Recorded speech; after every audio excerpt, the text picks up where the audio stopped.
First question. Whoa, you sound good. Can you hear me in the back? Can you hear me in the back? Great, thank you. Great. Well, welcome to all of you for another evening of Food Literacy for All. I'd like to welcome those of you who are here in the auditorium and also welcome those of you who are listening to us by live stream. Thank you all for being here. Just a couple of announcements before I introduce tonight's speaker. Just want to remind all of you and thank our supporters. A number of organizations both within the university and outside the university and the broader community are supporting this course and the opportunity for us to hear from all these wonderful people who are coming to it. And then also just to remind everybody that tonight, this is one of our live stream sessions. And we have 4 of these over the semester, and we're very pleased to be live streaming this evening's event. So it's my great pleasure and our honor to be hosting Winona LaDuke this evening. Winona is an environmentalist, a writer, an activist, and a champion of the perspectives and insights and rights of First Nations people. She is director of the organization Honor the Earth, an advocacy organization for Native environmental concerns including climate change, renewable energy, pipelines, and sustainable food systems, among others. She has lived and worked at the Anishinaabe White Earth Reservation in Minnesota since 1982 after receiving a BA in economics from Harvard. She later earned a master's degree in community economic development from Antioch University. In 1989, Winona founded the White Earth Land Recovery Project with the goal of purchasing reservation land that had been sold to non-natives and to create businesses that support natives. These include reforestation, cultivation of wild rice, and other foods that are part of the indigenous heritage of this region. In 1996 and 2000, Winona was selected as the vice presidential candidate of the Green Party, along with presidential candidate Ralph Nader. She has written several acclaimed books, including Last Standing Woman, All Our Relations, Native Struggles for Land and Life, Recovering the Sacred, The Power of Naming and Claiming, The Militarization of Indian Country, and a new book that she will tell us about this evening. She's received many honors and awards, including honorary degrees and being inducted into the National Women's Hall of Fame. So please join me in welcoming Winona LaDuke this evening.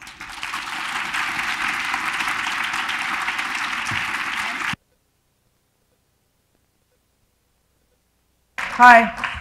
Hi. Thank you for that very gracious introduction. Ani Nindoi Maganaduk, Nigagwe Gitamagas, Vini Seque to go, Mokwando Dam, Galbabani Cog, Econigring, Junjaba. Okay, so I get to be your teacher first.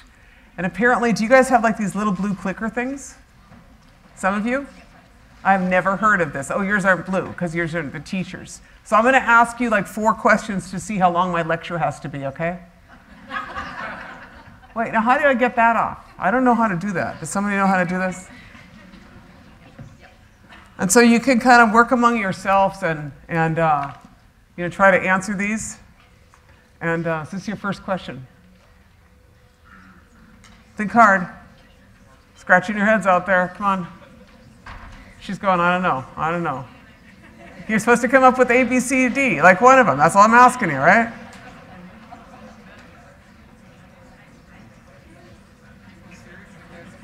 Huh? We'll see. I'm super interested in what y'all know. Y'all college students, right? See how your education is. Huh? What? Oh, do I say the answer now? Or you can ask. You can ask. Has anybody got an answer, or are you too shy? Come on.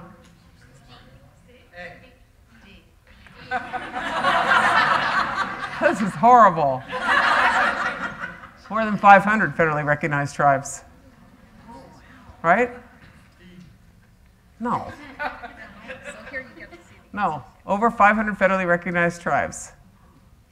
Over 500. And I say that because if you have an American education, you usually don't know that. So there are a lot of native people, 4% of the United States, and I'm Anishinaabe, and I'm from the White Earth Reservation, which is in northwestern Minnesota, kind of between like Bemidji and Fargo. Does that mean anything to y'all? I'm one of 7 reservations in Minnesota, and we're all Anishinaabe, and the north part and the southern part is all Dakotas. There's 11 reservations in the state of Minnesota, and Anishinaabe people are in the northern part of 5 American states and the southern part of 4 Canadian provinces. We're the second largest native community in North America. There's about 250,000, 300,000 of us and counting. I don't know, when I go home there'll be more.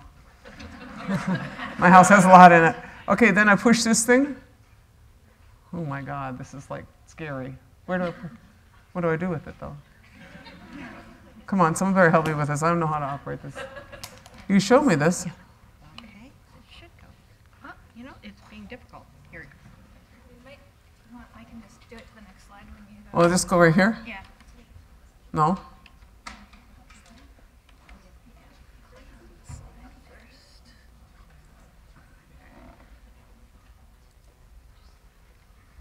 Okay. Anybody know the answer to this? It's a really long lecture. Oh my God. You guys got a few minutes?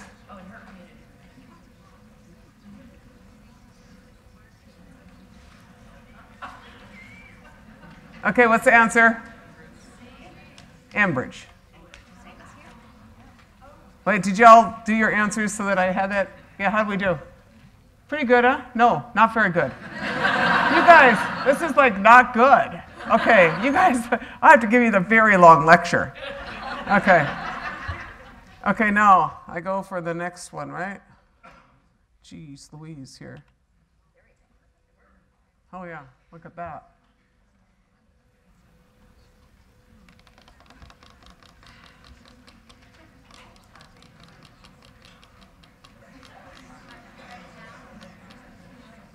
Historic.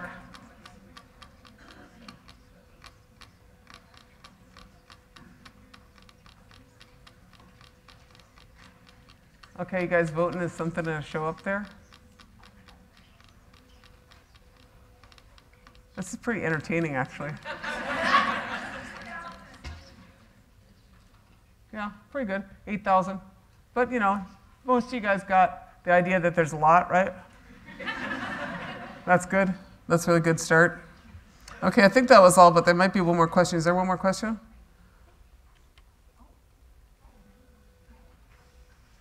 Oh, this is in miles, not feet.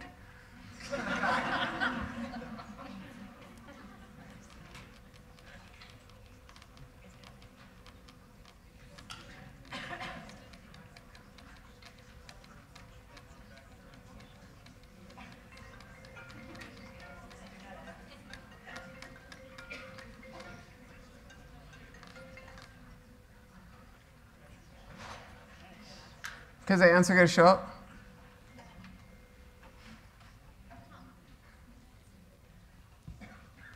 Oh, it's not bad. Answer is B.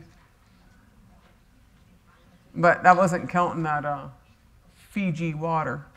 You know what I'm talking about? Yes. Not going to be like 8,000 miles on that stuff, huh? All right. So is that good? Okay. That was my first. I never did that before. That's pretty interesting. Okay, so this is where I live. Gawawi-Gamug. I live on the Round Lake. On Round Lake in the middle of the White Earth Reservation. It's actually in the southeast corner. Just want to show you. That's our bilingual road sign, our sign by our lake. And I, live in a pretty good situation.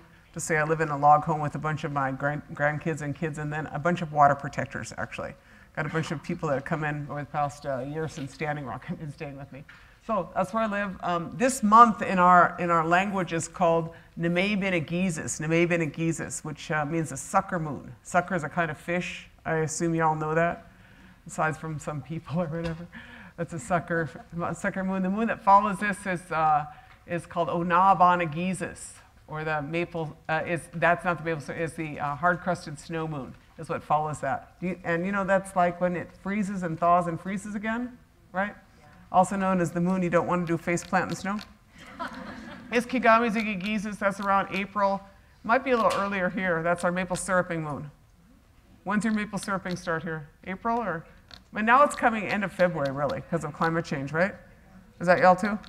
Yeah, but we have a good, we're a similar ecosystem, so that's why then we have a moon known as Wabagon Giza, which is a flower moon. Odayman Giza, the strawberry moon. That's around September. That's around June. I don't know if I'm saying September. July is Mean Giza. That's a blueberry moon. Then we have a moon that's known as Menominee Giza. That's a wild rice making moon. That's around in August. Watibaga Giza, when the leaves change color. That's around September. Then the moon that follows that is Banaqueo Giza, when the leaves fall, around October. November is Gashkadno Giza, that's known as the freezing over moon.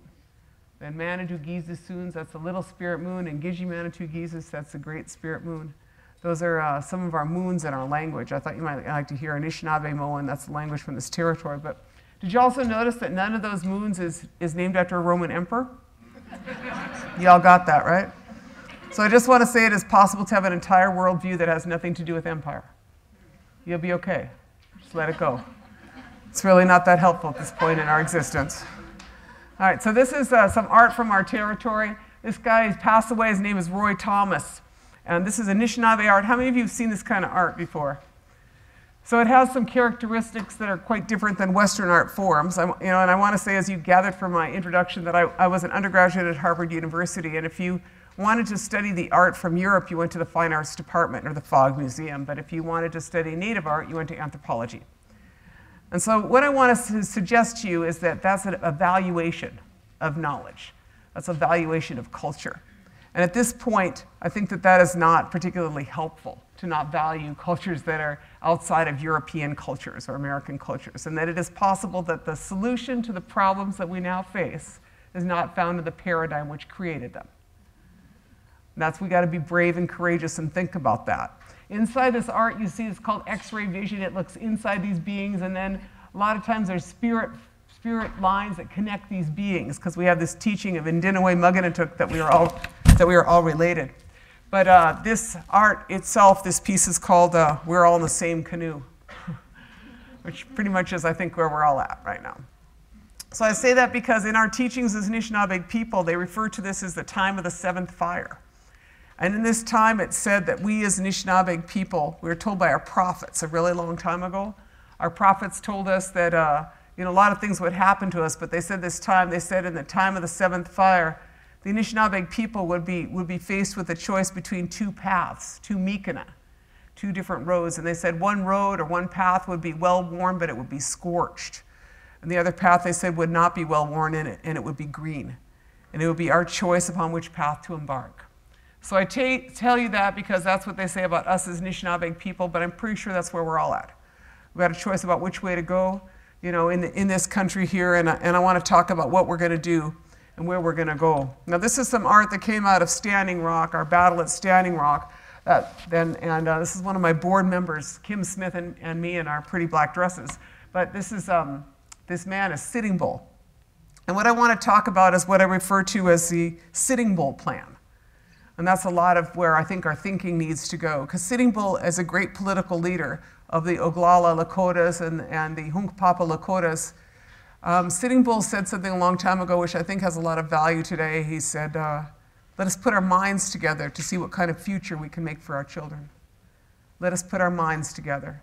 Because I think about that and the challenges that we face collectively as societies and as communities.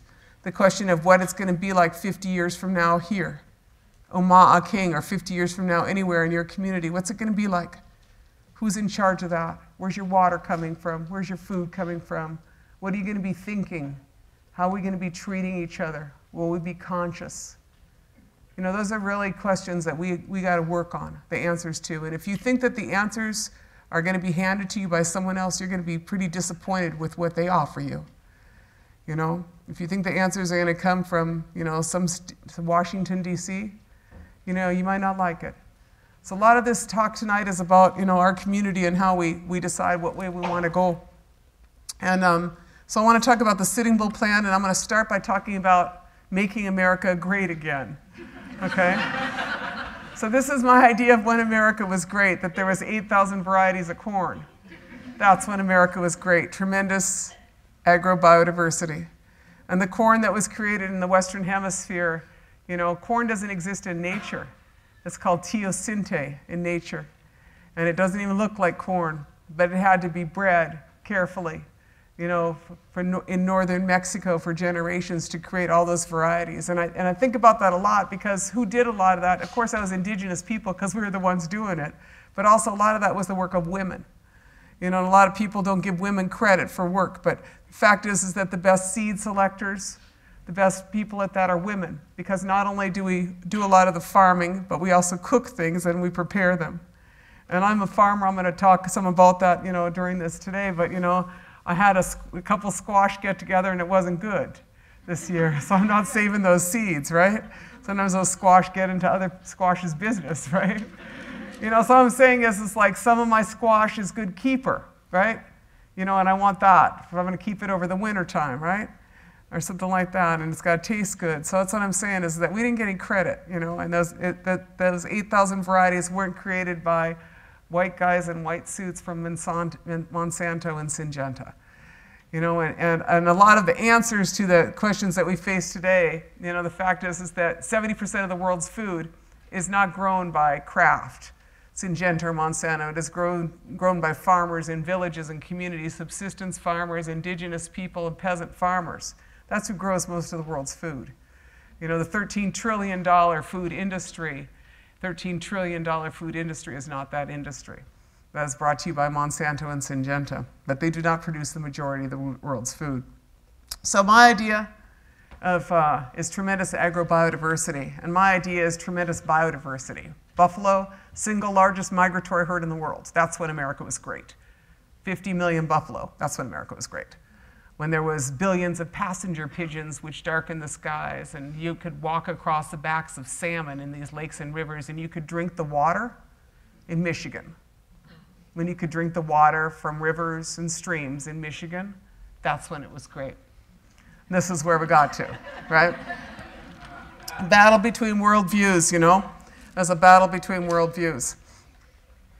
So let me talk a little bit about our territory and the story from my community. This is our Mahnomen, or our sacred wild rice. Ladies, there's a bunch of seats up here, and gentlemen, if you like, there's some seats up in the front. Don't feel shy. It's all good. Stay in the back as you like, but okay, so, you know, this is our Mahnomen, our wild rice. And as Anishinaabeg people, we began on the eastern seaboard. And we are related to the Penobscots and the Abenakis and the Wampanoags, the people who are the people that are known as the people of Cape Cod, Martha's Vineyard. Those are our relatives. So we started there. We were instructed by our spiritual leaders that we were to move. And so we were instructed to move. We began a migration which lasted a number of years. And in that migration, we followed a shell which appeared in the sky. And at the end of that migration, we are told to find the place where the food grows upon the water. And where the food grows upon the water, that is wild rice. That is Mahnomen, our most sacred food. And so our people moved from the eastern seaboards to this place, and this is the only place in the world that wild rice grows. This is the mother lode of wild rice, is in particularly in our territory. And this is some art. One of our great artists, his name is Rabbit Strickland.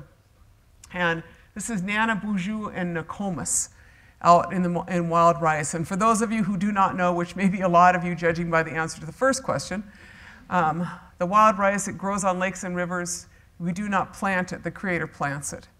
And all we have to do is take care of the rice, take care of the rivers, put our tobacco out. We go out with, in the fall, in that month, you know, during the wild rice making moon, we go out with our canoes and our sticks. She's got those sticks in the front. You put your tobacco out, and the person in the front knocks the rice into the canoe, and the person in the back paddles or poles. And sometimes in our territory, also someone might pole from the front. But we bring that rice in and parch it, dry it, parch it, and dance on it. This is rice. This is what it looks like. This is called Big Rice Lake. This is on my reservation. This is Don Goodwin and me last year. That's a lot of acreage of wild rice. It looks just like a field, huh?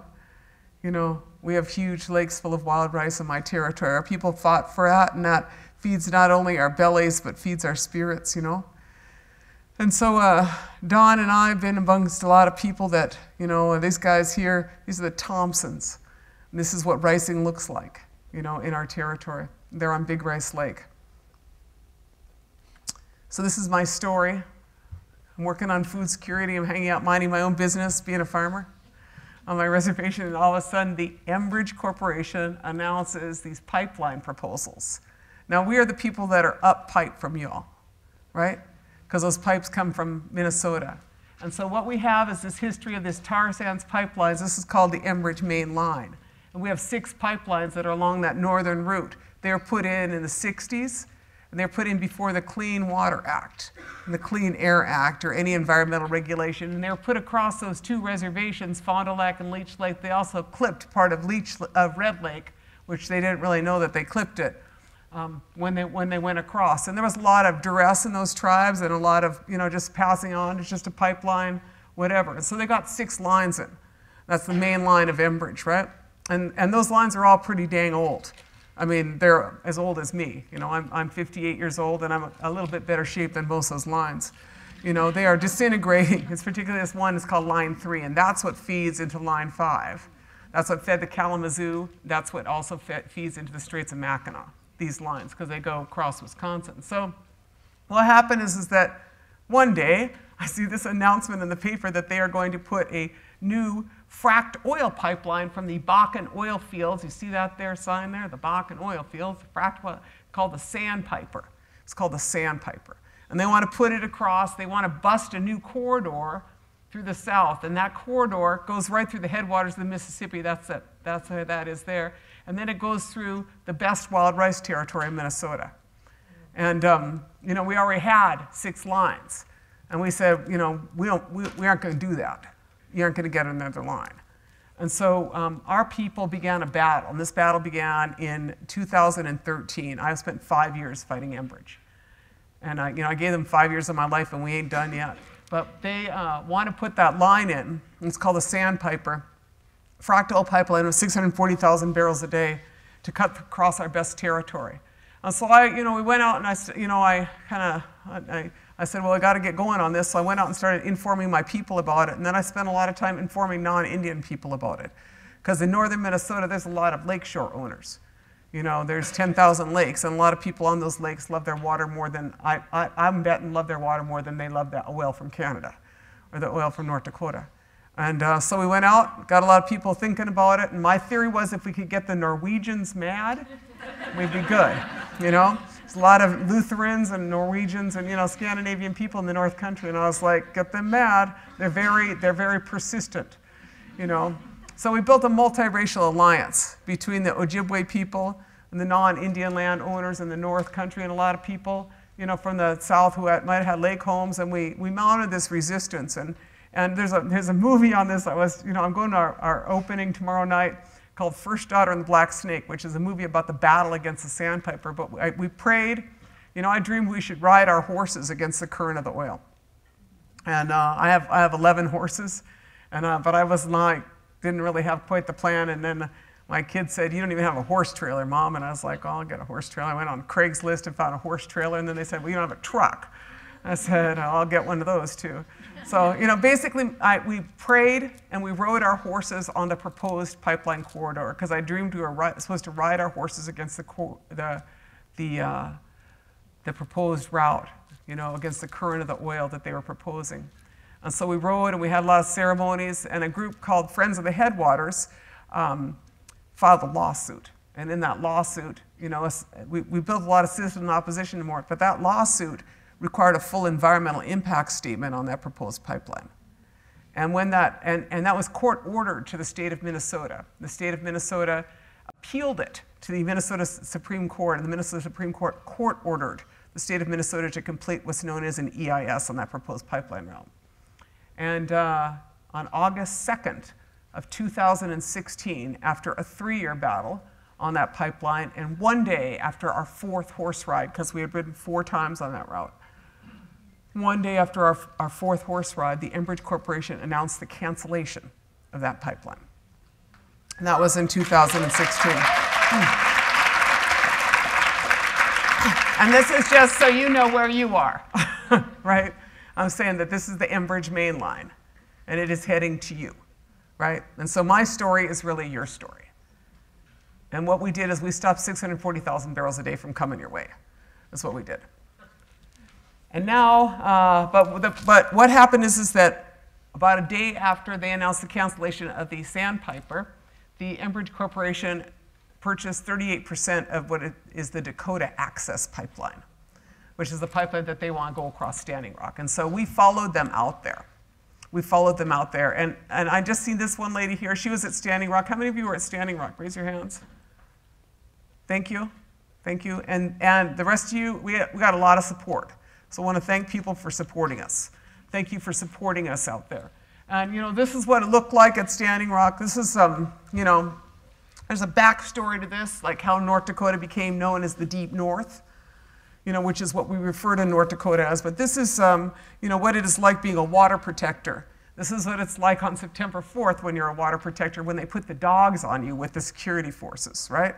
This is to protect a pipeline company. And, you know, this is this question that I believe is a real question in this country of civil society. The rights of corporations versus the rights of individuals. This is what it looks like when you're facing their equipment.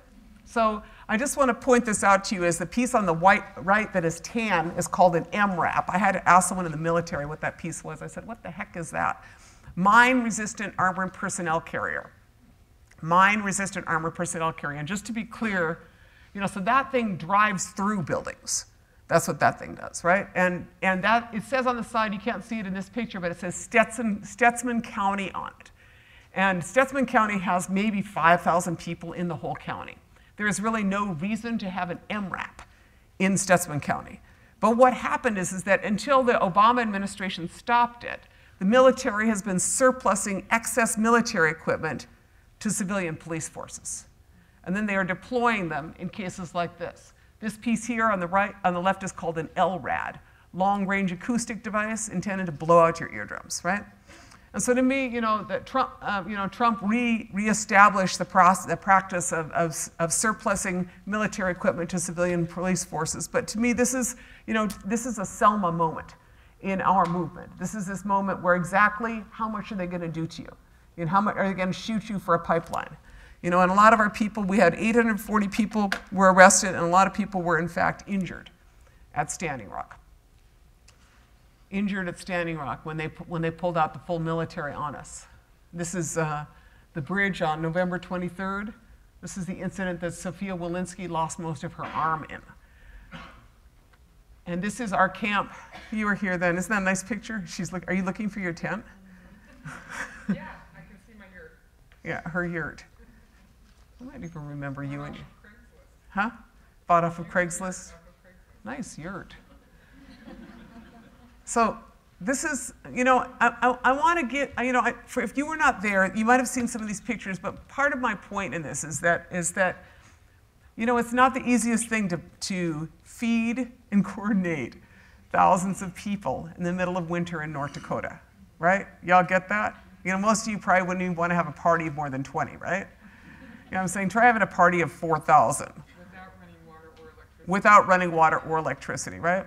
I give our people a lot of credit, and all of you who supported us a lot of credit. There's a lot of hard work, you know, for that. And that was a beautiful, beautiful camp, and I was really proud of creating civil society, you know, in there. I was not there all the time, but I was there quite a bit, and my family was there, and I was in Red Warrior Camp, and my horses were there almost all of the time. And then this is when we left. This is a guy named O'Shea. He's a Dene brother. And I like to show this picture because, you know, in the end, when Trump approved that pipeline, they also ordered in the eviction of everybody. And they bulldozed a lot of things. They bulldozed, you know, 10,000 pounds of dry goods that could have been distributed to people to eat, right? They bulldozed solar panels. I mean, we got out everything we could, but they bulldozed it. And this is us, this is O'Shea and those guys burning stuff before the military took it, basically. So I just want to say, like, this is what my life looks like. This is what civil society looks like to the west of us.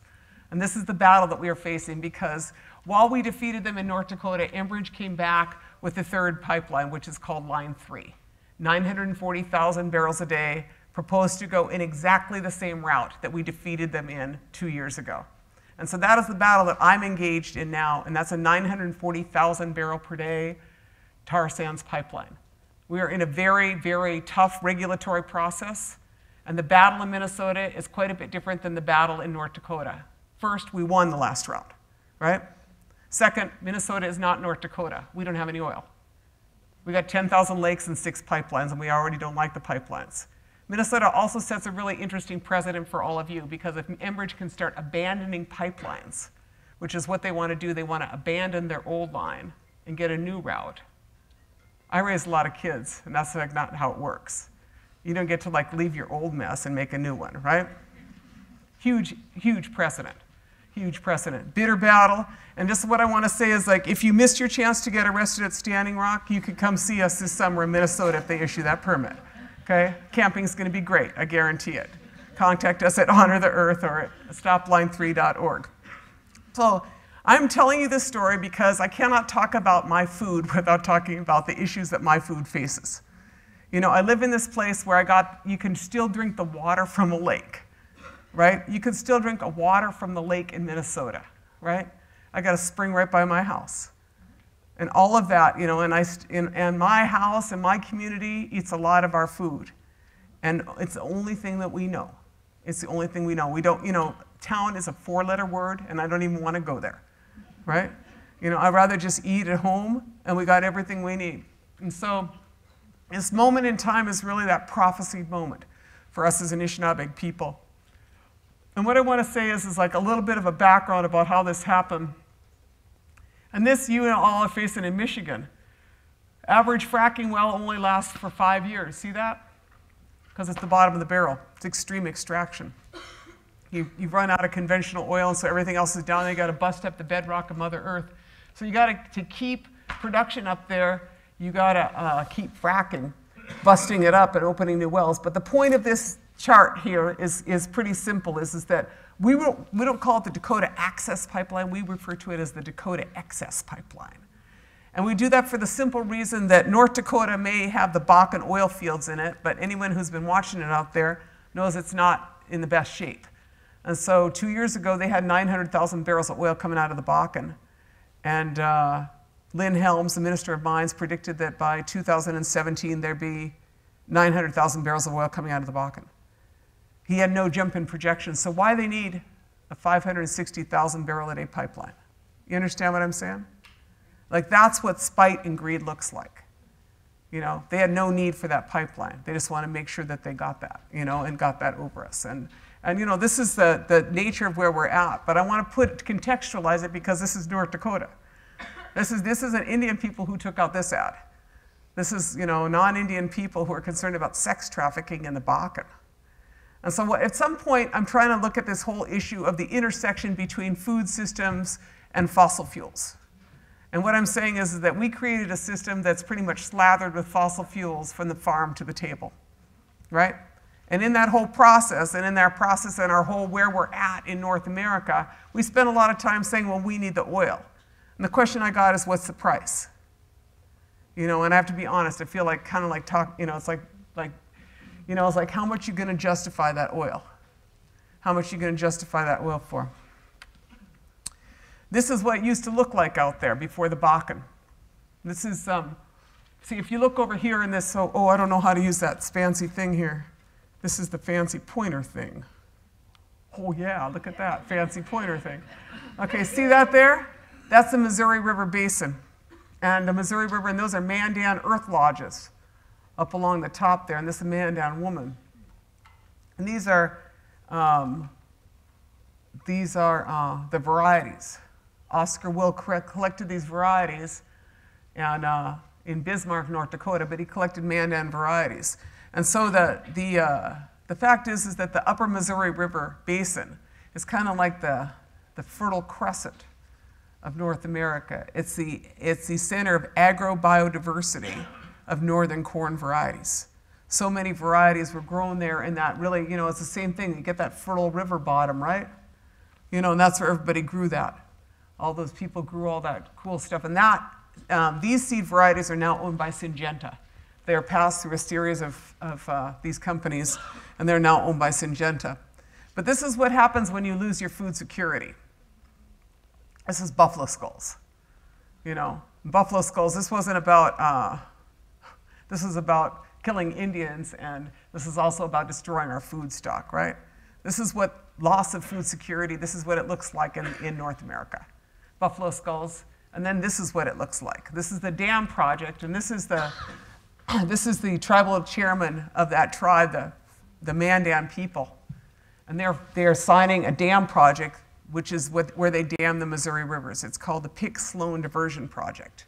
And so they flooded out all those bottomlands where those people grew that food and put those people in a situation where they had neither buffalo nor agriculture. And they moved them to the toplands. And a place like Standing Rock, the Standing Rock Reservation lost 75% of their animals, you know, of their wildlife, and 95% of their trees with the Pick-Sloan Diversion Project. This is what colonialism looks like, when they take not only your land, but then they come and flood it. And so this is, you know, this is the backdrop to what was happening at Standing Rock. This is the systems that have supported that. The movement from traditionally, you know, from traditional agriculture to small farming agriculture, you know, horse-drawn equipment to extractive agriculture.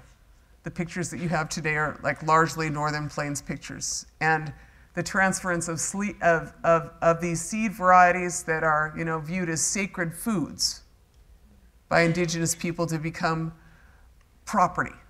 You can't even hardly see that chart, but basically y'all get Monsanto, Syngenta, ownership of seeds.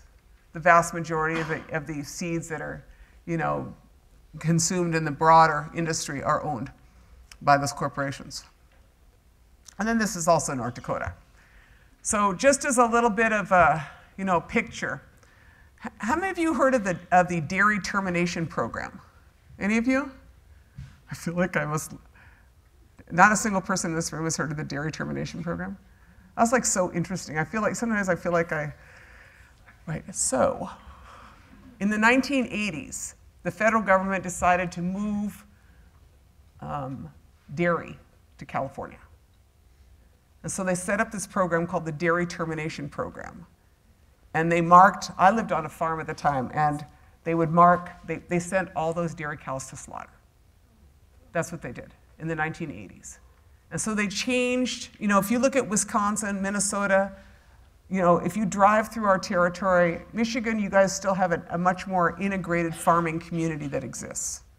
But in North Dakota and in northern Minnesota, a lot of those farms, they lost all their animals, and so there's empty barns, is what you see. And so in North Dakota, it became so many farms were in foreclosure, and so many of those farms were closed down, and the age of the average farmer in North Dakota was about 60, and their children moved out. Like, North Dakota kept losing people.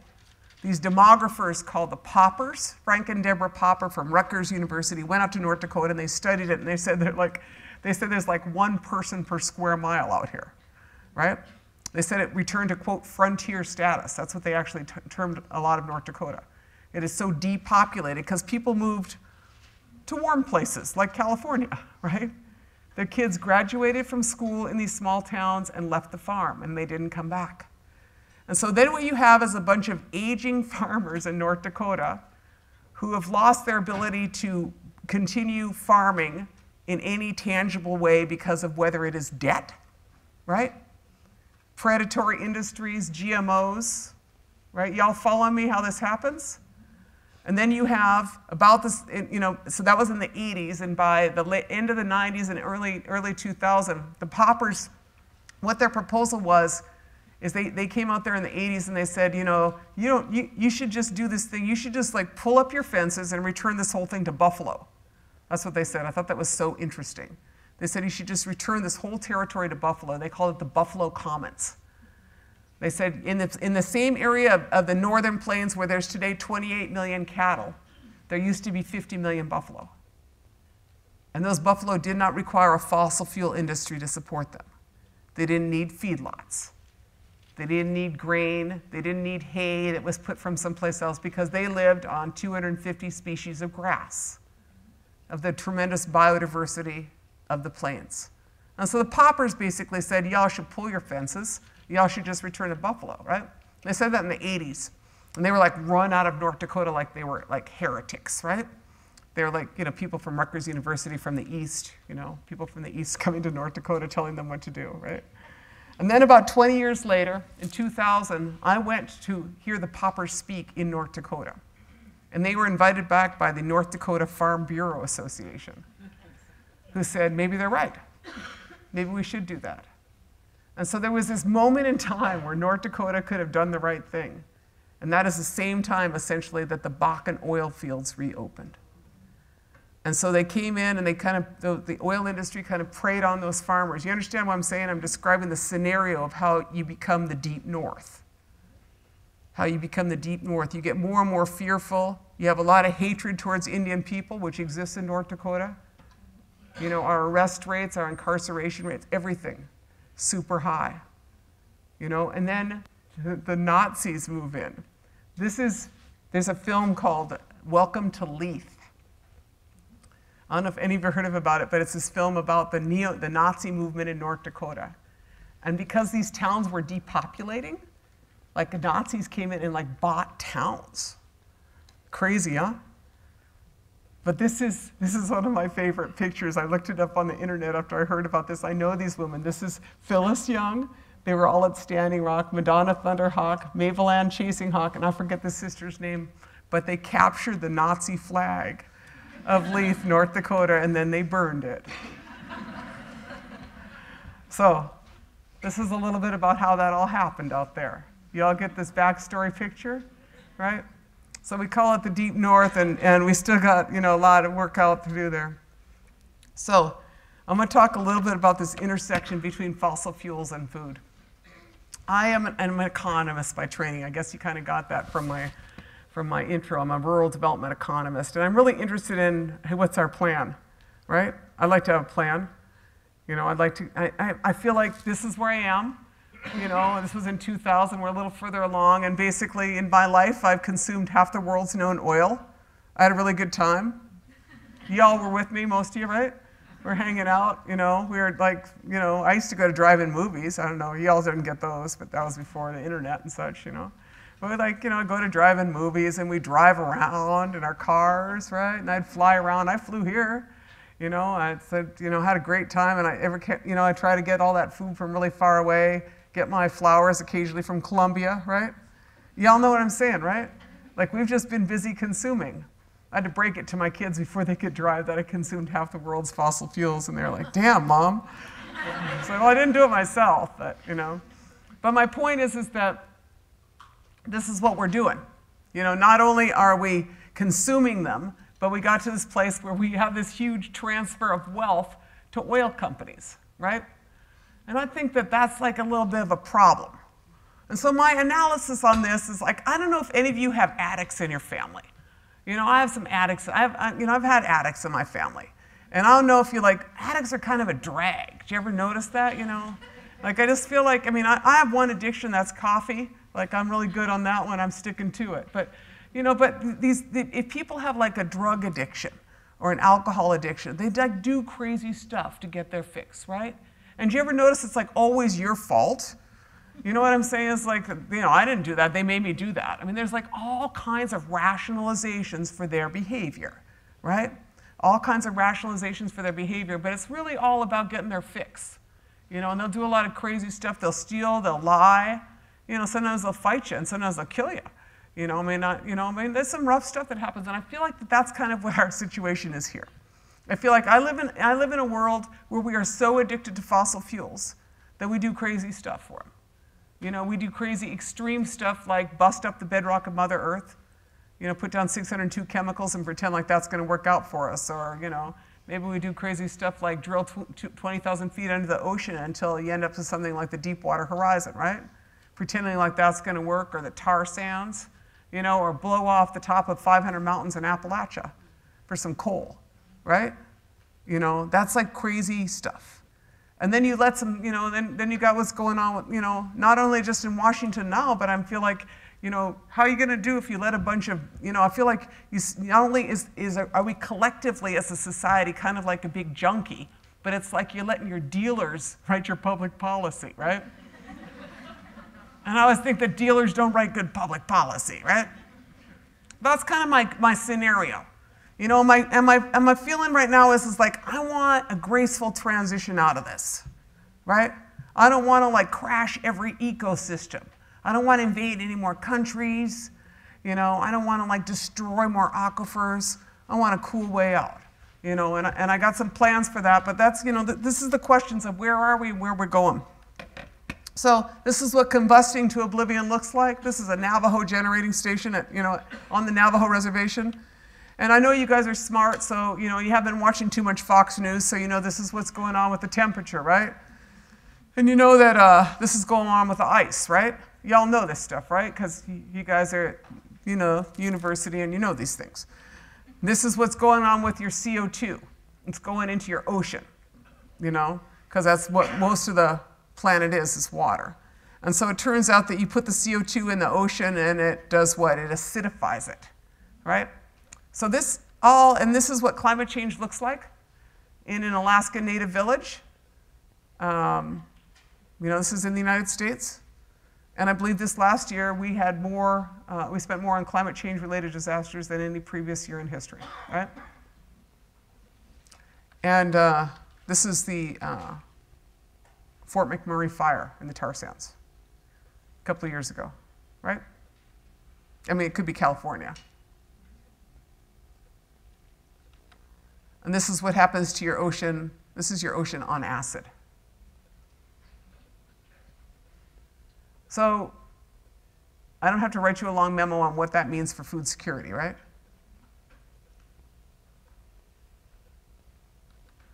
So I'm going to talk a little bit about their thinking and our thinking. So I feel like that on one level, if you think that these guys are so smart, they act like they're so smart, and a lot of people feel like you cannot stop these corporations. Well, if they're so smart, how'd that happen? This is what this is chart, just to point out, in 2011, $80.4 billion in net income is what the big 3 US oil companies had, right? Y'all see that chart, right? And down here, 2016, $3.7 billion in net income. That's what they had. Now, Exxon itself, the largest, had $40.1 billion in net income in 2011, 40.1, and went down to about $2.8 billion in net income.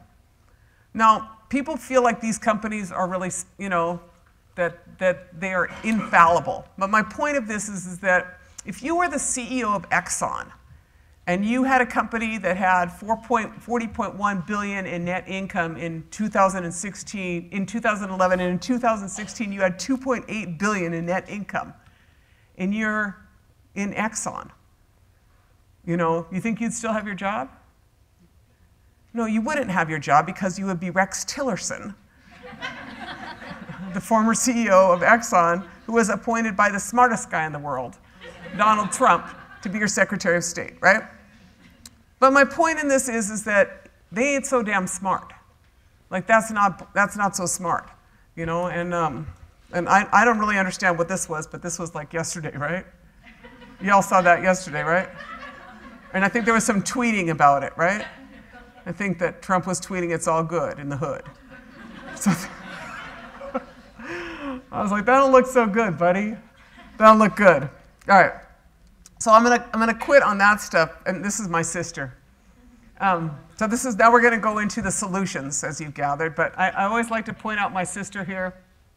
Her name is Lorna Haynes, and so my feeling is that I go to a lot of these meetings with oil companies, and I say, if you would not like to speak with me, you may speak with my sister.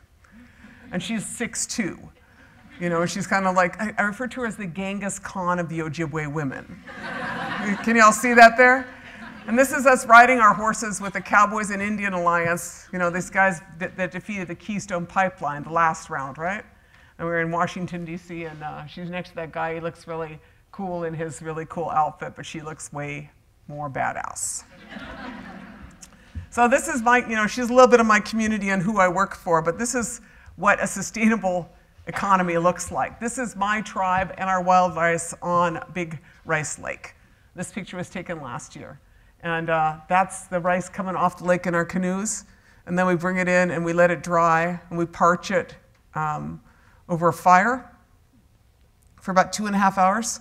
And then we take it out and then we let it cool off. And then we, I don't know how this moves on its own. I'm gonna go back here one. I don't know if I can do that. Yeah, there you go. And then we run it through this. You can dance on it. If you got a few pounds or 100 pounds, but if you got 10,000 pounds, you might want to run it through this piece of equipment known as a thrasher. Sounds really rough, but that's what you do. And you take the hulls off, and then you winnow it with like a new Scotch and Ogden, which is a basket, or you use a fanning mill. And then that's how you get wild rice. And, so this is my community, and we've harvested that same lake for 10,000 years. I feel like that's what a sustainable economy looks like, right? Like if you can go back to the same place, for thousands of years, you must be doing something right? So you can see that's the lake they wanted to run the pipeline over, so you can see why that's not gonna happen. Because those guys, like, I'm the girl who talks on this, but you don't want to, when they show up, you're in trouble. And this is just a really cute picture of a buffalo. Here's your question. The average distance from farm to table is 1,400 miles. Now the point of this is that you saw the charts on the price of oil, right? And everybody in here knows some basic things, but the fact is that the price of fossil fuels is not likely to go down. And so the more your price increases, the harder it is to get. How's that relate to your price of food, right? It's going to go up. The case for a local food economy is some simple economics. If you don't want to be waiting for your food to come in from California, right? So this is what we do in our community. This is a little bit of it. This is a couple of our corn varieties. When I was an undergraduate, my father came to see me, and he was a man who was not highly educated in the Western way, but he was a very intelligent Ojibwe man, and he came to see me, and he said, Winona, you're a really smart young woman, but I don't want to hear your philosophy if you can't grow corn. And so I became a corn grower. And I learned a lot from my corn varieties. This corn variety is what I grow is on the left, or on your right, and that is called Bear Island Flint corn. And how many of you know what hominy is, or pasoli? Right, that's what we grow. And it turns out, so when I first grew it, I thought I kind of failed because it was like about this tall. And I was like, oh, my dad's gonna think I failed. And then I realized it had put on its ears, or a cob. And all you really needed for it to do was to put on a cob. And then as I watched the corn, I've never had a crop failure with that corn. And I've grown it for 20 years.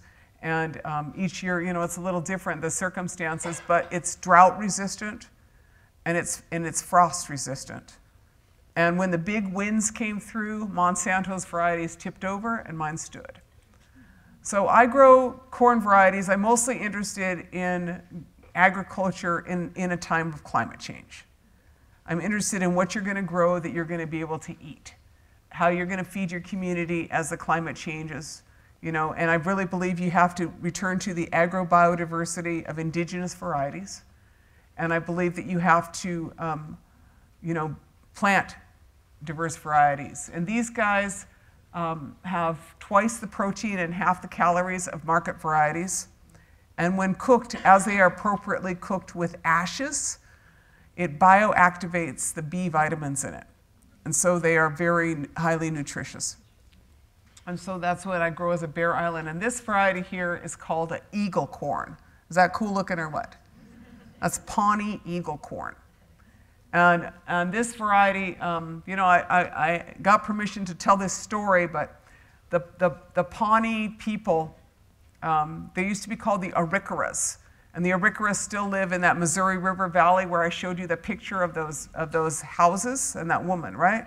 That's where they come from. And in their creation story, the Arikara people's creation story, the man descended from heaven in a buffalo robe, and the woman descended from heaven in a corn husk. And I tell you that because corn is more than just food you buy at the store to people who have this creation story that is tied so closely to these sacred foods. And so the Arikaras, lived there in the upper Missouri River, and at a certain point they decided that they would part ways with some of their Arikara people, and some of them moved south and they called themselves the Pawnee, and they lived in now what is known as present-day Nebraska. And in their territory, they lived there, and their varieties did well. They brought their songs and their ceremonies, and there were settlers that came in. And what was told to me is that they got along quite well with the settlers. That they got along, that the farmers that moved to Nebraska early on were respectful to the Pawnee people, and that they, had worked out a lot of their relations there. But the federal government was not content with that, and the federal government forced them out at gunpoint. 3 separate forced removals to Oklahoma Indian Territory at gunpoint. And in the end of it, those people were a very hard position, and they grieved. They grieved the loss of their people. They grieved the loss of their land. They grieved the loss of all their, ancestral people. And then they grieved the loss of their varieties, because their corn and their squash and their beans and their potatoes, nothing would grow in Oklahoma. Their varieties would not grow. And so they kept them in their medicine bundles, and I was, able to go see them. And one day, this woman from this museum in Kearney, Nebraska, the museum goes over the freeway. I want to call it the Archway or the Gateway Museum, but her name was Ronnie O'Brien, and she called the Pawnee tribe in Oklahoma and said, "I'd like to grow some of your ancestral varieties here in your home territory." And she said, "Is there someone I could talk to?" And so she talked to this woman named Deb Echohawk, who's a Pawnee seed keeper. And Deb talked to her elders, and they said, I don't know if we can do this, because we don't have much left. And then they made a leap of faith, and they decided to send some varieties back to their home territory. And the descendants of those farmers and the farmers of Nebraska grew those varieties. And what Deb said to me is that those varieties flourished. They flourished. And what she said is that the seeds remembered the land they came from. I thought that's and so I like to tell that story. And I tell that story for a couple reasons. It is a beautiful story. And that eagle corn, is one of those crops that they are restoring, right? But what I think is so important also is that first, it reminds me of the beauty of humans. I don't know how else to say it, but corn reminds me of that, because corn doesn't exist in nature. It exists because of us working with nature to make something so beautiful as that, right? And so corn is a history in itself. The other thing that story reminds me of is it teaches redemption. It teaches redemption. That it is possible one day to do something right, to begin to make amends for a situation that happened. And one day, those Pawnee people were asked to come back to Nebraska, and to Kearney, Nebraska, and 8,000 people came out to see them. 150 Pawnee came in on a Greyhound bus, and they had a grand celebration, and they said, and it was called Welcome Home Pawnee Days in Kearney, Nebraska. And in the years that followed, for a few years, our organization, Honor the Earth, sponsored Pawnee youth to go work up there at the museum to grow their varieties, And so I want to say that, corn taught me a lot, but those people and those stories, that is how we are linked. And this is my friend Frank Kutka, and I always like to show this picture because Frank's corn is shorter than mine. Look at that, huh? See that? He's a North Dakota corn grower, and he specializes in traditional varieties in North Dakota. But in North Dakota, it's the same thing. You don't need tall corn. It's just going to get knocked over, right? What you need is short corn and just need to put an ear on, And I don't know how y'all are, but I just spent I was at a farming conference, but I've been looking at my seed catalogs, and it's a pretty exciting time of year if you're a farmer, right? Like I can't stop myself. All right, so let's just talk a little bit about what this means in terms of, you know, our pictures and where we're at. This is my community. We did a study in 2008 to figure out where our food came from. And as I said, a lot of our food we grow locally in my community or we harvest it. You know, big wild rice harvesters, hunters, you know, and I myself, we have pretty good food security and you know, my extended family is probably pretty good, right? Because we have a pretty significant local harvest. But what we found is that we studied and we found that, you know, people spend money on food and they all shop off reservation. And so of the, you know, of that $8 million, only, you know, $7 million goes and is spent off reservation buying food to import it. And that is for our tribal schools. You know, I can study, my reservation is 837,000 acres. But the point is that I can study a distinctive political, economic, and tribal reservation to do the study. But this study could be done in any rural area. I just did it on my reservation because that's where I work. And so we figure out we spend, you know, $7 billion a year buying food from Sodexo, Food Service of America, Walmart, right? And we spend $1 million buying food on reservation, and the food that's bought on reservation, we're buying it at convenience stores, and most of that's junk food. And you got a third of your people with diabetes, and you wonder how that all happened, right? And so what I'm interested in is the question of long-term food security. And as an economist, this snapshot, we spend about a quarter of our money on food on my reservation, and we spend about a quarter of our money on energy. And that energy is for heating our houses and our electricity, right? And what I realized is that it's all a hemorrhage. It hemorrhages off. And so people can come into my community or other rural communities and say they will bring jobs. But if your economy is structurally so maladjusted that you are hemorrhaging 50% of it off reservation, no job will really help your situation. You'll just bring in more money and it will continue to hemorrhage out. And so the case for local food and energy security is really the case for all of us. You know, how you want to build a multiplier in a stronger local economy. So this is the big picture in terms of energy. You know, it turns out, I don't know how this worked out, but, you know, and this map is just for Western tribes, but it turns out that Indian reservations are the windiest place in the country. I just want to point that out. And if any of you are at Standing Rock, they have class 6 wind, and it was super windy out there, right? And I don't know why we're the windiest place in the country, but we're really windy. And this is, you know, some of the potential for the next economy. This is the work that we're interested in doing. And people say that you can't meet present energy demand with renewable energy. That's what they say. You can't meet present demand. And my point is why would you want to?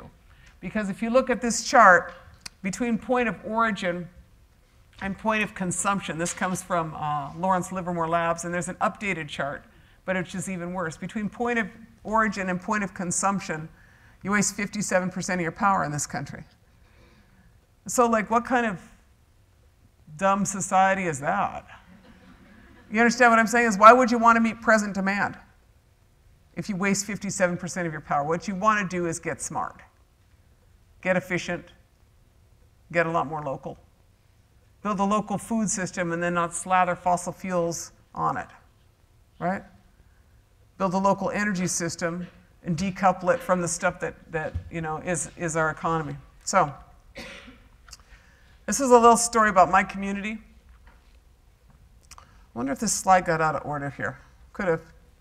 I live in this community of Pine Point, which pretty rough.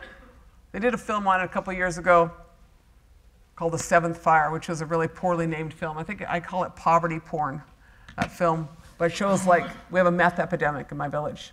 Opioids. Anybody else have one of those? Everybody has that, right? Yeah, yeah. So we decided to go in there and start changing it. And I don't know if art changes people, but I was inspired by Balmy Alley in California, and I decided we should start painting our housing project. So this is my housing project in my village. And it's our water tower in our village. This is our idea of a local grid. And then about, this is my friend Melina Lubicon up in the tar sands, and for her master's project at the University of Victoria, she's in the middle of the tar sands, her village, Little Buffalo, they had a diesel generator that powered their clinic. They didn't even have energy in their own clinic in the middle of the tar sands. Y'all get that picture, like how crazy that is? So her master's thesis at the University of Victoria was to build 20 kilowatts of solar. I just felt like, some people write about it and some people just put up 20 kilowatts of solar, right? I was like, cool, huh? And so then I got all inspired and I just did the same thing. I don't think I actually put that picture in, but I just put up 20 kilowatts at my own village. And then we decided to do this. So what we're doing in my village is we have the restoration of this local food economy. And you saw some of my seeds, and I'm going to show you some more of them, right? And then we just built this. So I did a Kickstarter this fall. I had no idea how to do a Kickstarter, but I'm trying to build an integrated farm economy in northern Minnesota. And some people, did you guys legalize hemp here? You have no idea? Not. Okay, so I have been growing hemp for 3 years. I have a state permit in the state of Minnesota to grow hemp. I grow industrial hemp. I don't have anything with THC. You could, you'd get, have to smoke a whole bale and you wouldn't get high. Anything I'm growing. Nothing I'm growing is going to help you out on that way. But my point is that Minnesota used to have 11 hemp mills in it. And until the 1920s, the majority of our clothing was actually out of hemp, as was a lot of other stuff. Hemp was outlawed in the marijuana prohibition. But the fact was, everything I'm wearing today, pretty much everything you're all wearing today is toxic. Y'all know that, right? I'm wearing stuff made of fossil fuels. It's nice, I like that spandex stuff, it's great. It's all fossil fuels, right? And so the question that I have is how are you going to decouple your system from fossil fuels? Right? Y'all understand what I'm saying? And then how are you going to rebuild an economy? This is the Sitting Bull plan part that makes sense. So I got super irritated at Donald Trump, who just added a 30% tariff on solar. Remember that? And everybody's like, we're not going to have solar now. I had 2 responses to that. One is, aside from the usual response to Donald Trump, aside from that is that, well, what if we did it here instead? Right? I know what he's trying to do. He's trying to push us to fossil fuels. But I was like, what if we just rebuilt the local energy economy here? And we built the solar panels in this country instead of in China. Not a bad idea. So the Iron Range in Minnesota has a $5 million facility they're putting up for solar. And I'm like, let's just do it, guys. Why don't you just build it and we'll buy them. And then I said we should do this. So we started this. This is my tribe's hemp crop. And what we are interested in is fabric.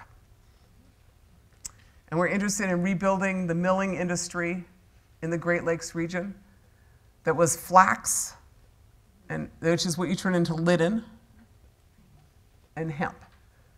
Because even cotton consumes a vast amount of pesticides and a vast amount of water and is imported. And when they did the dairy termination program, they also shipped most of the milling overseas. So you can't even get things milled in this country anymore. It's all milled in Pakistan and China. So my interest is in rebuilding and restoring an integrated economy of which hemp is a part of it in a crop rotation. This is what else I grow. Our squash varieties. I grow mostly traditional varieties for my area because I figure everybody can grow all that other cool stuff. I'll just grow my cool stuff. This squash is very high in antioxidants. It is Arikara squash. This is Arikara is like the Pawnee people squash. And this squash here has a long story. When the seeds were given to me, I was told that those seeds came from an archaeological dig near Green Bay, Wisconsin, and that the seeds had been in a clay ball in this archaeological dig. And when they shook that ball, they heard something in it, and they cracked it open, and there was these seeds. And they carbon dated the seeds 800 years old. So when I got these seeds, that's how I was told. And then somebody did some other work, and they said, well, actually, it wasn't 800. It wasn't quite the right story, but the seeds were 1,000 years old. It was a 1,000-year-old variety called the Miami squash variety. But being me, you guys hung out with me for a while now. I started growing this thing. I was kind of timid when I started growing it. I started growing it. This is my squash. I grew both these in my garden. And I was like, everybody's like, well, what's that squash called? I was like, oh, I don't know what that squash is called. I was like, and so then I decide, do you ever notice that white guys get to name stuff all the time? Like they're busy naming everything all the time, right? So name this, name that, and name everything, name a lot of things after themselves. I noticed that. So I decided to name that squash. So I call that squash Gete Okosamon, which means pretty much really cool old squash. And then I look at my Baker seed catalog, and there it is. Now, I have no idea what to do about that, but I thought that was hilarious. Do you see that my name is in that? Can you all see that? I was like, they got the squash, and I'm really like, I could never sell it because it was given to me. Does that make sense to you? Like, I just couldn't. They're like always, and then someone must have given them seeds to them. My partner took this picture. We was just laughing. I was like, wow, we made big times, huh? But that squash is a really good keeper. I ate one that was good till May. You understand what I'm saying? Like, I think of a squash as kind of a perfect carbon-reduced food because it doesn't need to be canned or, you see what I'm saying? If you get the right varieties, they can just like hang out for months and then you can go get them. So like, I'm a big fan of squash. I know a lot of you may not be a big fan of squash yet. But, huh? It could be up to 18 pounds. Is that what it says in it? Yeah. Oh yeah, sure. They're big. I mean, mine are like this, I have some like this. I mean, and I'm always, I grow them every year because they're like kind of like my thing in my family, right?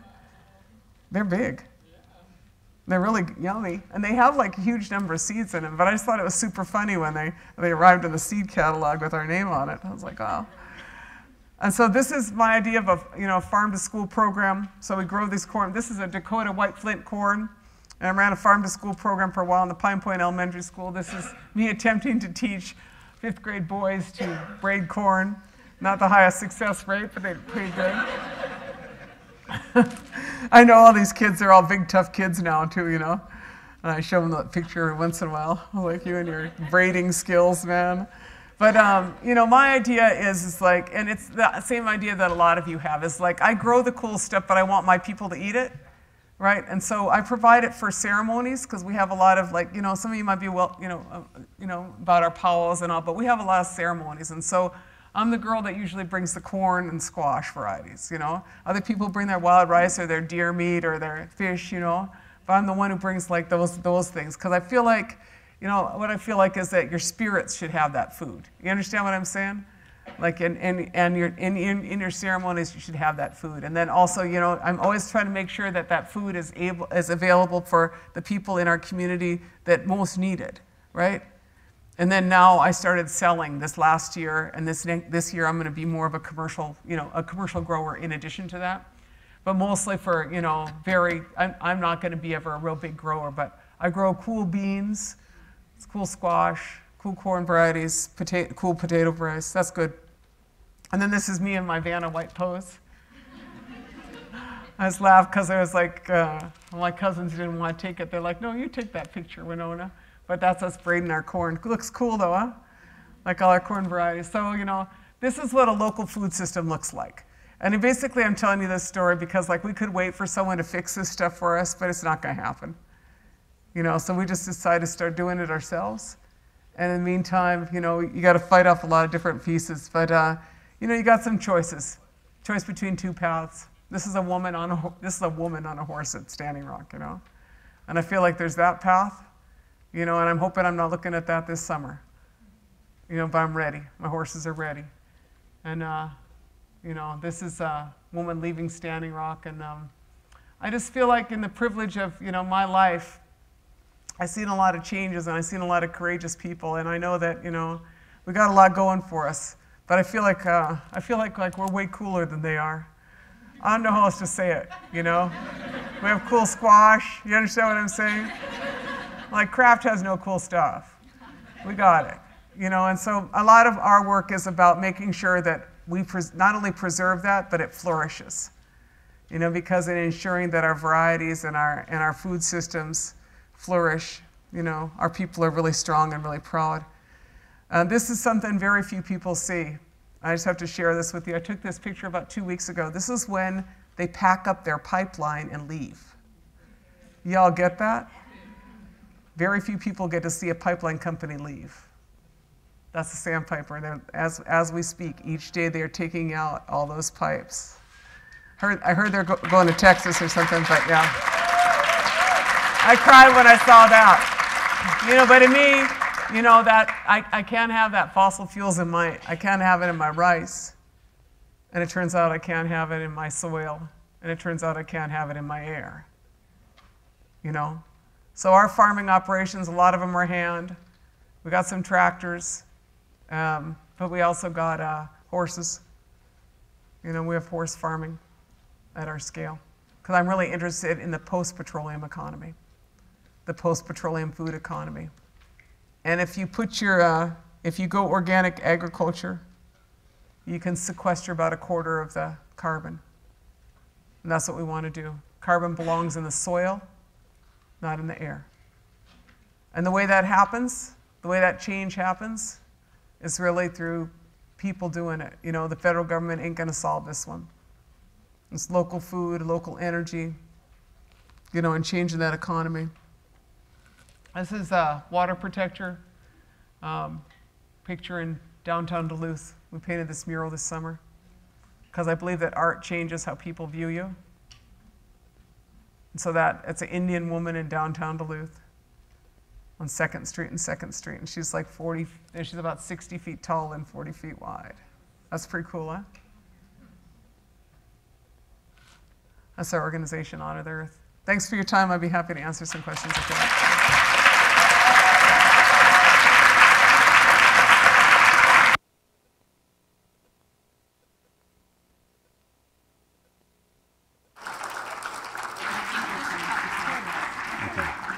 My fellow water protector sister here has the retireline5.org information. Can get some from her. And little talking points in the back. And some talking points, but yeah, my story is your story. You got that on the pipeline thing? You don't need those pipes on the Straits of Mackinac. So for those of you who can stay, we're going to ask you to stay about 5 minutes so we can have just a few questions. Before we start the questions, we want to thank Winona again. Thank you.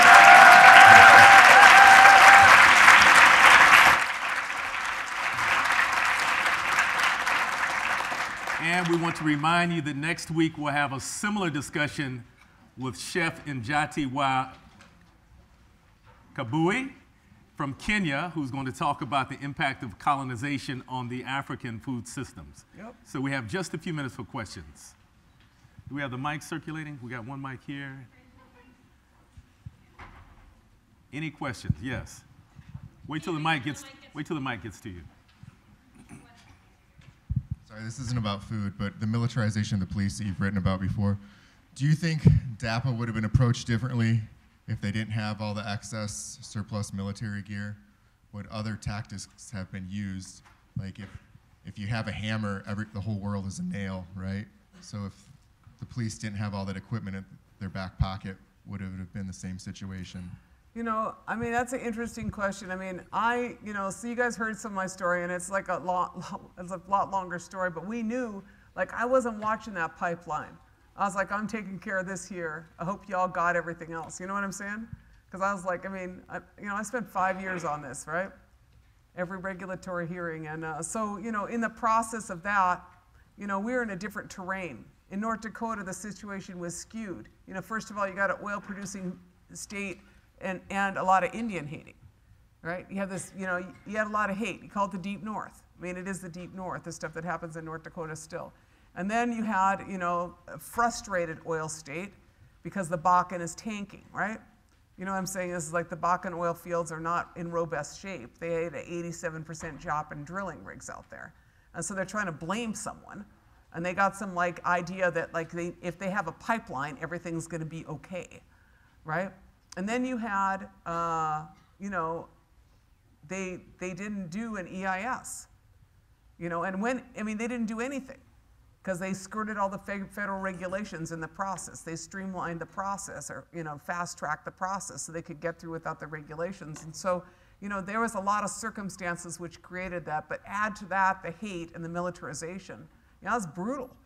People know it's brutal, but I have to say is that I was out there. I did not get shot. What I know is I saw it. I was there, and when they put the dogs on us, when they put the dogs on our people, I called Enbridge, because Enbridge had just purchased that 38% of Dakota Access Pipeline. I called them and I said, Enbridge, because Enbridge has these people. First, they sent out these people. They're called tribal relations specialists to try to get the tribes to like the pipeline, right? We refer to them as the Indian whisperers, right? And so you guys hung out with me. You know how well the Indian whisperer thing went with me and Lorna. It just didn't work, right? Because there's nobody wanted them. And then if we blew through 2 Indian whisperers, and then they have this person called the Indian listener, right, who comes in from Calgary, and she's this special person. And I called her, and I texted her, and I wrote her as soon as those dogs came. And I said, you need to demilitarize this, Enbridge. You have an Aboriginal people's policy. You have leverage out here because you just financed an oil pipeline that did not have good financing. You did that, Enbridge, and you need to call for an EIS. You need to call for consultation. You need to, reconsider the whole proposal and put it north of Bismarck, right? I called them and I texted them, they did nothing. And so I hold Enbridge responsible. I hold Enbridge responsible for, a third of the injuries, a third of the bullets, a third of the tanks, a third of the arrests. I hold Enbridge responsible, and I told them that. And when they first came back to Minnesota and announced Line 3, I was at the meeting. And I asked that question. I said, we were all out there. We saw that. What you gonna do here? And they headed out the back of the room. It's like, it could have been different, but it was kind of like a perfect storm. I think for all of that, and then with Trump's election, it was a perfect storm. But, Minnesota is not North Dakota. And like I said, in June, we will know if they issue this permit. And the state, in October, the state recommended against issuing the permit already. The state of Minnesota did not recommend issuing that permit. And, but we are amassing, we have camps now. And I'm like, you don't want to issue that permit, Minnesota, because you don't want Standing Rock here. We'll be here. We already live here. So we'll see. But like I said, if camping in Minnesota is very nice. We're going to have some very nice, my yurt is already, my fellow yurt, I have a very nice yurt that was, my yurt is preparing for camping. Be very nice. Anyway, other questions? Yes?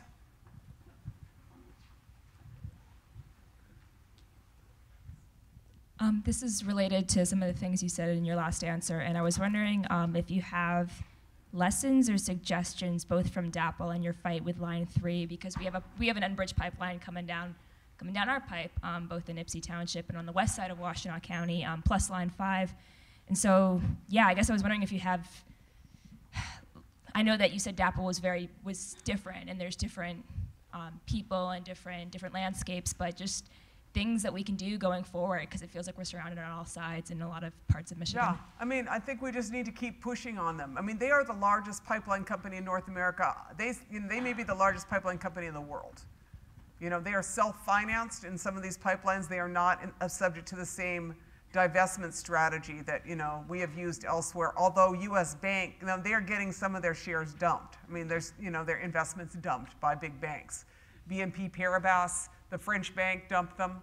U.S. Bank. There's a lot of push on Enbridge right now on this line, but Enbridge really wants Line 3.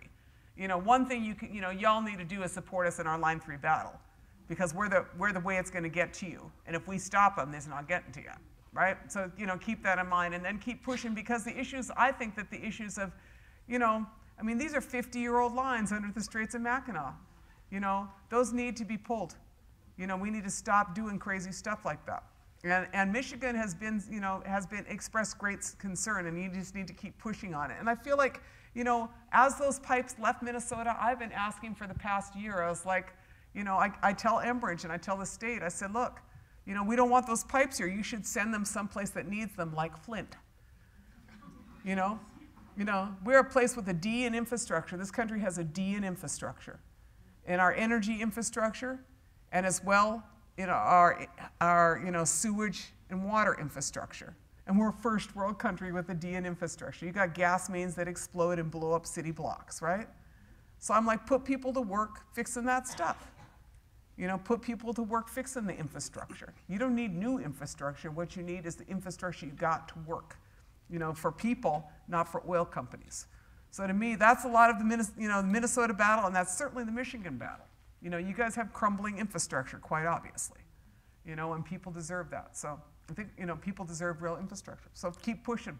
So we've got time for one last I'm question. so sorry. And I think, like I blab think you get on the and last on. question. I just get to comment about the Line 5. There is something that we can do. Line 5 is operated by an easement that either the Attorney General or the Governor can revoke. The Governor's going out, but the Attorney General's running for Governor, so you can do something. Call him weekly and tell him to keep his promise to shut down Line 5, because he can do it now as Attorney General, and he wants the votes. So we have leverage. Yeah, I mean, that's perfect. Just stay on them, you know? You got to stay right on these guys. I mean, this is a big problem, and you have a shot at it, you know? And other places have also opposed it. Okay, one more food question. Oh. Okay, yes. When you cook your corn, you say you're cooking with ash? Yeah. How do I cook my corn? Okay, so I get Can you repeat the question so everyone can hear the it? question was when he asked me how I cook my hominy corn or my Flint corn. It's a Flint variety. So when you look in your seed catalog, look for the Flint varieties, right? And then you take that variety, and then when it's done, you take it and you go like this, and you get it off the cob, right? And so then you have a pot, and so I do a big, you know, I don't know how many quarts, but like this tall, right? You know, because I don't want to mess around, right? And so then you put it about a third full of corn, and then you take about this much hardwood ashes, and you put them in like I put it in like a pillowcase, you know, like fabric, and you tie it in there, and then you put that in your pot with the corn, and you fill the pot up, and you cook it for about 5 hours with that in the pot, right? And you got to keep putting water in it, and that process takes off the outside hulls. And there's a special word that for some reason I can never remember it, but yeah, that one. What is it again? Nixtamalization? Nixtamalization, yeah. You know, it's gonna still in one ear and out the other. I mean, I heard it something, but that's what it is. And that rocks the B vitamins, right? That's the one that it changes it chemically. But you gotta cook it with ashes. You gotta cook it with ashes to do that. And that's, you know, and that's super interesting because in the US there's a history where they didn't cook it for ashes, and that's where the pellagra epidemic came from. At the early part of this last century, where they were feeding cornmeal to people in orphanages and in like mental institutions, and they died because they didn't have the vitamins. But if you cook it with ashes, they got all the vitamins, you know. So, you know, like I said, food's medicine. You know, food's magic. Take good care of your cool foods, and you guys can grow everything here. Don't be wimps and buy from California. Grow local. Give another hand to Winona LaDuke.